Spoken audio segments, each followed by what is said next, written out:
girls. Welcome to Miss Etta's Academic Corner. And we have Judah Jr. and Judah Sr. It is nice of you to join us. Are you excited about continuing this book? Yes, it's called Antoine and the Talking Coin. Yes, Antoine and the Talking Coin. As we said in part 1, that it is a book by Mark T. Jones Sr. And we need you to go back on YouTube and watch part 1 and part 2. Remember to subscribe while you're there so you can get the notifications when we bring out new videos. Right, boys and girls? Please have your parents log into your YouTube, find Miss Etta's Academic Corner, and like and subscribe. So now this is part 3 of Antoine and the Talking Coin. We know that Antoine found a coin. He was coming from school, walking home.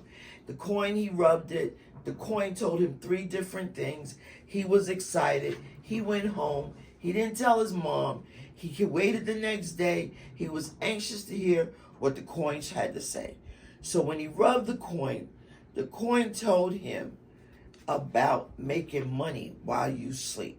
You have to go to part 2 to find out fully what did the coin say. And so we left off that Antoine was puzzled. He was confused. How can you make money while asleep? And when he said it out loud, it was a tall guy that wears nice ties. Heard him. So what did the guy say? He said the way to do it is called investments. Say that with me. Investments. Say it all together. Investments. That's how you make money while you sleep. Say it, Judah Sr. Investments. Judah Jr. Investments. That's right, investments. That's how you make money while you're asleep. There are all kinds of investments that you can make which will earn you money even while you're sleeping, said the tall guy. So remember, Antoine got advice from the old man, Antoine got advice from Mr. Ben, and Antoine got advice from the teller, the bank teller. Now he's getting advice from the tall man with the nice ties.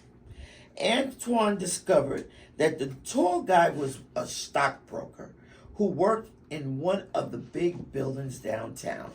Thanks for the tip, Antoine told the tall guy as he rushed to make it to school on time. And you have a little bubble, and Antoine's thinking. In his head, he's saying, investment, stocks, money. Investment, stocks, money. Antoine could hardly pay attention in class while thinking of all the lessons, that his coin and counselors had taught him. And he was going to use the information one day to get all the stuff he ever wanted. So while he's sitting there in the class, he's thinking save, pay, debts, money. After school, Antoine rushed out of the schoolyard so that he could once again hear what the coin had to say. So Antoine is thinking about the new things he's learned. Once again, Antoine rubbed the informative coin. The buyer keeps buying right into the grave. Being only the consumer will make one a slave. Broke, no investments, no money. Ugh, what does that mean? I'm going to repeat it. The buyer keeps buying right into the grave. Being only the consumer will make one a slave. So Antoine's thinking, whoa, this last lesson spewed out by the coin made no sense whatsoever to Antoine. So turning the corner to his house, he saw Mr. Million. Mr. Million is in part 1. Mr. Million was the one that dropped the coin. Immediately he knew, regretfully, that he had to return the coin, and he reluctantly did so.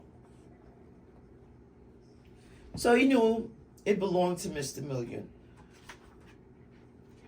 Thanks, young man. That was very honest of you to return this to me. It is very special to me, as it was given to me by my father, and it had been passed for many generations, making us all very wealthy. You are welcome, said Antoine. So Antoine had no way of knowing how valuable the coin was to Mr. Million. Recognizing his opportunity to get clarity over the last riddle given by the coin, Antoine asked Mr. Million, "What does it mean that consumer will be a slave?" Realizing that Antoine had discovered the power of his coin, Mr. Million replied, "So I see the coin has revealed to you also the secret of my family's wealth," he exclaimed. Then he began to explain. So now that Antoine asked that question, Mr. Million realized Antoine been rubbing on this coin, and this coin's been talking to him. A major difference between the poor and the wealthy is that the poor constantly buy things that they don't need, keeping them from being able to afford the things they do need. Whereas the wealthy will only buy things they actually need so that they can invest their extra money into ventures that will cause it to grow and earn more money. Antoine was excited. Antoine was so excited. He had now discovered all he needed to know in order to get all the stuff he wanted.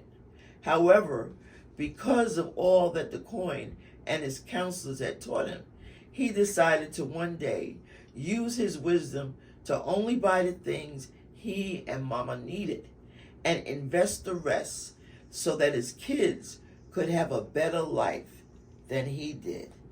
And at the end, you see the picture of Antoine with all that money behind him. So Antoine learned early, just like you boys and girls, that he needed to save his money, invest his money, and buy the things he needed and invest the rest. And that way he would have money when he got older to have a better life than he did. So, boys and girls, talk to your parents about the lessons that Antoine had learned from the talking coin, and how can you and your parents start to use some of these lessons that you learned from this book so that you can start saving money, because you're never too young, and you can start looking at investments, and that you start to get the things you need. Good lesson. We thank Mark T. Jones, Mr. Mark T. Jones Sr. for writing this book. And some of you, if you contact me at Etta, E-T-T-A, Rahming, R-A-H-M-I-N-G, at gmail.com, you can get a free copy of this book. Contact me. If you're local, I can get it to you quicker. But contact me, parents, if you're interested in your child getting a copy of this book. Thanks. Until they run out, that is. Thanks. See you later on Miss Etta's Academic Corner.